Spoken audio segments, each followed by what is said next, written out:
Old money. Old money refers to families whose wealth has been passed down through multiple generations. These are not people who earned their fortune, they were simply born into it. Families like the Rockefellers, the Vanderbilts, and the Astors in the United States are classic examples. Old money tends to be quiet and understated. These families rarely show off their wealth. Instead, they invest in things that last: land, fine art, private education, and long-standing businesses. Their wealth is not measured in what they spend, but in what they preserve. The goal is always the same: to pass even more on to the next generation than they receive. New money. New money refers to people who earned their wealth within their own lifetime without inheriting it. They built it themselves, from scratch. Tech billionaires like Jeff Bezos and Bill Gates fall into this category. So do entertainers, athletes, and entrepreneurs who grew up with nothing and turned a single idea into a fortune. New money is often more visible than old money. The mansions, the luxury cars, and the private jets tend to be on full display. This isn't always about arrogance. It is often the natural result of experiencing wealth for the very first time. Roughly 68% of the world's ultra-wealthy today are self-made, meaning new money has quietly become the dominant type of rich person on the planet, the tech rich. The tech rich are a specific breed of new money that emerged mostly in the last 3 decades. These are the founders, coders, and engineers who built companies that changed how the world works. What makes them different is that their wealth often grew at a speed no previous generation had ever seen. A startup launched in a garage could be worth billions within a few years. Companies like Google, Facebook, and Amazon created some of the largest fortunes in human history, and they did it faster than any oil baron or railroad tycoon before them. The tech rich tend to live modestly compared to their net worth, often still wearing plain clothes and driving ordinary cars, while quietly owning everything. The real estate rich.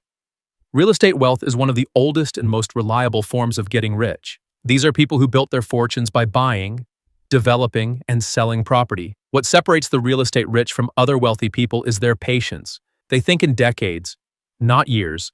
They understand that land is one of the few things in the world that cannot be manufactured or duplicated. Some started by buying a single small property, renting it out, and using that income to buy a second one. Over time, that process compounds into enormous wealth. Real estate consistently ranks as one of the top 3 industries among the world's ultra-wealthy, sitting alongside banking and business services.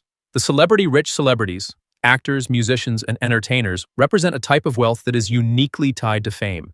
Their income often comes in large, sudden bursts rather than through slow, steady accumulation. A single hit album, a blockbuster film, or a viral moment can generate millions almost overnight.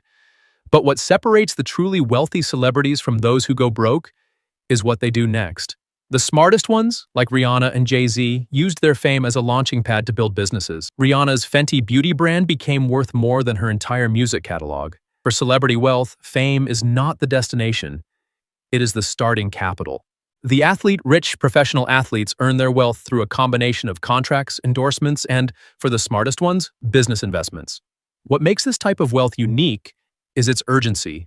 An athlete's career is short, often just 10 to 15 years of peak earning potential. That reality forces many athletes to think about wealth differently than most people. LeBron James is perhaps the clearest example of an athlete who understood this early. Long before retirement, he built a business portfolio in media, pizza, and Spring Hill entertainment that made him far wealthier than his basketball contracts ever did. The athletes who build lasting wealth are the ones who treat their playing career as a salary and build something else on the side. The investor rich. The investor rich built their fortunes not by creating a product or service, but by putting their money to work in financial markets. Stocks, bonds, hedge funds, and private equity are their tools. Warren Buffett is the most well-known example, a man who never invented a product but became one of the richest people in history simply by identifying great businesses and holding them for decades. What makes investor wealth different is that it is almost entirely invisible in the early stages. The investor rich often live quietly for years while their wealth silently compounds in the background. Then, one day, numbers become impossible to ignore. Crypto rich. Cryptocurrency created an entirely new category of rich person almost overnight.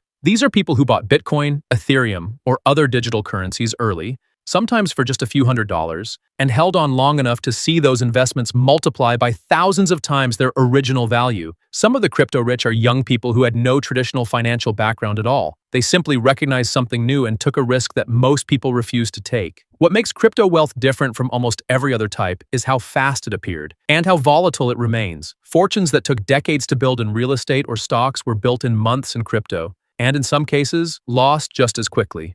The inheritor. The inheritor is different from old money in one important way. They did not grow up in a dynasty. They received a large inheritance, perhaps from a parent or a grandparent, and that single transfer of wealth changed the course of their life. Some inheritors go on to grow what they received, treating it with the same discipline that old money families use. Others spend it quickly, unprepared for the responsibility of managing sudden, large wealth. Studies show that a significant portion of people who receive large inheritances lose most of it within a few years. Managing wealth, it turns out, is a skill, and it is not automatically passed down along with the money. The quiet rich. The quiet rich may be the most surprising type of all. These are ordinary-looking people, teachers, mechanics, accountants, small business owners, who spent decades quietly saving and investing and ended up with substantial wealth that almost no one around them knew about. They drive used cars, they live in modest homes, they clip coupons, but their investment accounts tell a completely different story. A study of over 225 millionaires found that the most common type was what researchers called the saver investor, someone who never had a dramatic wealth event, but simply made saving and investing a daily habit for 30 or more years. They are the least visible type of rich person, and according to the data, one of the most common.